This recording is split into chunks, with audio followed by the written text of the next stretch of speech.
Okay, Ted here. I'm out in the garage, my shop.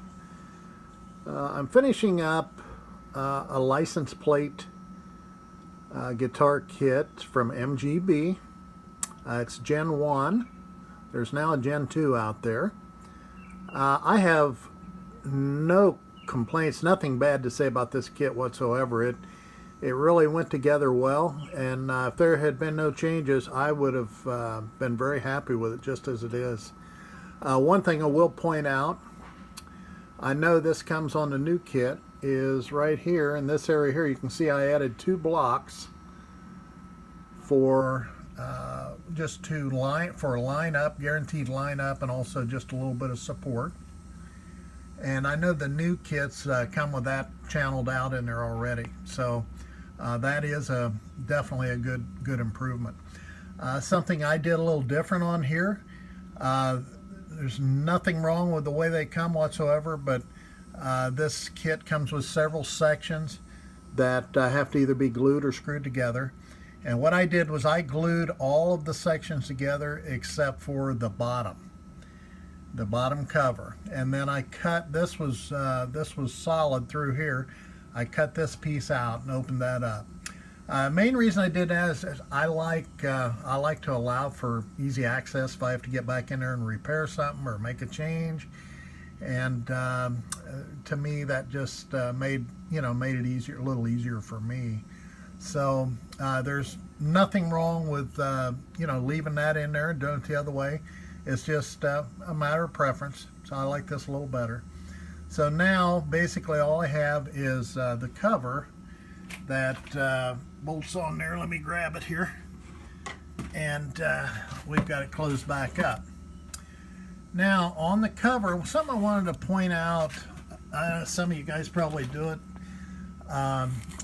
maybe some of you don't. I'll make you aware. I know a lot of us sign them on the outside, which is good. You need to do that. But also, what I like to do is I like to sign them on the inside as well. And if I know who the guitar is going to, I put their name on there as well, that I built this guitar for this person. And that way, if it ever did end up in the wrong hands and there was any question about that guitar belonging to them or whatever, they know they can pop that cover off and their name is right on the inside of it. So just something I do, not saying everybody needs to or anything like that, but just thought I'd throw it out there in case you were interested. Okay, I had a number of issues with this. I used a vintage 57 Ohio plate, and it is steel. And my intents were to use a 4K mini bucker at the neck position and a 9K 750 back at the bridge position. And I installed them. I hot glued them to the bottom of the plate, wired them up. I did not cut any holes though, because I wanted to test them first. It's a good thing I did, because the sound that I got out of them was not very pleasing to my ears, and I was not satisfied with it, so I tore both of them back out. And it ended up, what I did was I installed a piezo back here at the bridge position, and on the front, I'll lay it down here, I installed a 4K $5 Make It Holler pup right here. There was just room to do that. I actually had to go back and trim just a little bit off the neck, but it was worth it.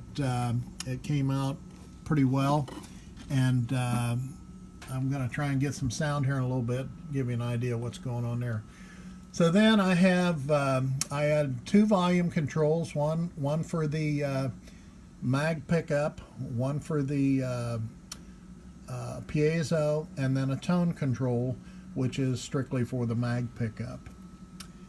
And that is pretty much it. Okay, let me look. here. Okay, that is gonna pretty well wrap it up. The only thing, in finishing up here, I'd like to say is that, if you're building one, especially like this, where something's in question, don't cut any holes that you don't have to until you can run a kind of a preliminary test. If I'd went ahead and cut holes and counted on everything working like like I had hoped, I would have had some cover up to do and some changes. So if you can, test them first, and in the long run it'll pay off for you. That's it. We'll see if we can put a sound test together.